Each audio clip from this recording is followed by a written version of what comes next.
अस्सलाम वालेकुम dear viewers. अज जी हिन वीडियो में असां ॻाल्हि कंदासीं Mehran university of engineering and technology Jamshoro जी एडमिशन जे बारे में। एडमिशन 2022-23 जी जेका बैच आहे उन जे बारे में। ही तव्हां सर्कुलर ॾिसी रहिया आहियो जेको जारी कयो वियो आहे director of admission Mehran university of engineering and technology जी तरफ़ां, जंहिंमें जेको आहे डिटेल ॾिनी वई आहे त एडमिशन्स 2022-23 जूं कॾहिं अनाउंस थींदियूं, एंट्री टेस्ट कॾहिं थींदी, तव्हांखे कहिड़ा कहिड़ा डॉक्यूमेंट रिक्वायर्ड आहिनि। सभिनी खां पहिरियों ही तव्हां ॾिसी रहियो सर्कुलर में लिखियल आहे त जेके बि ख्वाहिशमंद आहिनि 22 बैच ऐं एडमिशन 2022-23 में मेहरान यूनिवर्सिटी में, त उन्हनि जी जेको आहे computer based pre admission test जेका थींदी Mehran university of engineering technology and Shaheed Zulfikar Ali Bhutto campus Khairpur Mirs में, जेका वरती वेंदी 3rd वीक ऑफ अगस्त में तव्हांजी CBT टेस्ट थींदी, कंप्यूटर बेस्ड टेस्ट थींदी। तव्हांखे उन जे लाइ तयारी करणी आहे ऐं जेको आहे इन जी एडवर्टाइजमेंट जुलाई में ही अनाउंस करे छॾींदा। जुलाई जे महीने में तव्हांखे जेके डॉक्यूमेंट्स रिक्वायर्ड आहिनि, सभिनी खां पहिरियों domicile permanent residence certificate form C, तव्हांखे डोमिसाइल सर्टिफिकेट हुजे ऐं फॉर्म C हुजे। उन जे लाइ जेको आहे तव्हां वटि अगरि जेकॾहिं तव्हांजो डोमिसाइल न आहे, तव्हां पंहिंजी डिस्ट्रिक्ट ऑफिस में वञी करे ऐं पंहिंजो डोमिसाइल ठाराए सघो था। 2-3 ॾींहंनि जो प्रोसेस लॻंदो आहे। अगरि एडमिशन अनाउंस थी वई त तव्हांखे मुश्किल पैदा थींदी एडमिशन वठण में। उन खां अलावा तव्हां वटि HSC जो सर्टिफिकेट हुजे, pass pre engineering, pre medical, general science, commerce, humanities ऐं होम इकोनॉमिक्स जो। अगरि जेकॾहिं तव्हांजी रिजल्ट अनाउंस न थी हूंदी पोइ तव्हां वटि HSC जी एडमिट स्लिप हुजे। इन में जेको आहे diploma of associate engineering DAE वारा बि एलिजिबल आहिनि।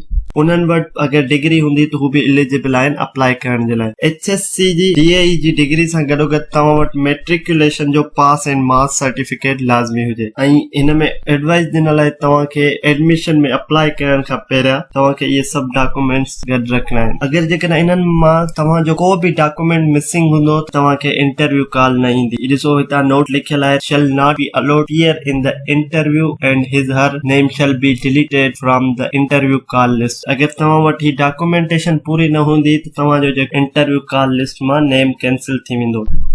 जेके बि ख्वाहिशमंद आहिनि त उन्हनि जी Mehran university of engineering and technology में एडमिशन थिए त उहे ही डॉक्यूमेंट्स ऐं पंहिंजी एंट्री टेस्ट जी तयारी स्टार्ट करे वठनि त जीअं उन्हनि जी एडमिशन थी सघे। एडमिशन्स जे बारे में तव्हांखे आगाह कंदा आहियूं, पूरे पाकिस्तान में जेके बि यूनिवर्सिटीज़ जूं एडमिशन्स थींदियूं आहिनि, एंट्री टेस्ट रिलेटेड असां प्रिपरेशन मटीरियल बि प्रोवाइड कंदा आहियूं पंहिंजे चैनल जे तरफ़ां। ऐं उन खां अलावा जेके बि जॉब्स वग़ैरह ईंदियूं आहिनि उहे बि असां जेको आहे हिते पंहिंजे चैनल ते उन्हनि जूं वीडियोज़ रखंदा आहियूं त जीअं घणे खां घणा कैंडिडेट इन्हनि मां फ़ाइदो हासिल करे सघनि। मज़ीद अहिड़नि इंफॉर्मेटिव वीडियोज़ जे लाइ असांजे चैनल खे लाइक कयो, सब्सक्राइब कयो, जीअं असांजी ईंदड़ हर वीडियो अवां ताईं पहुची सघे। अल्लाह हाफ़िज़।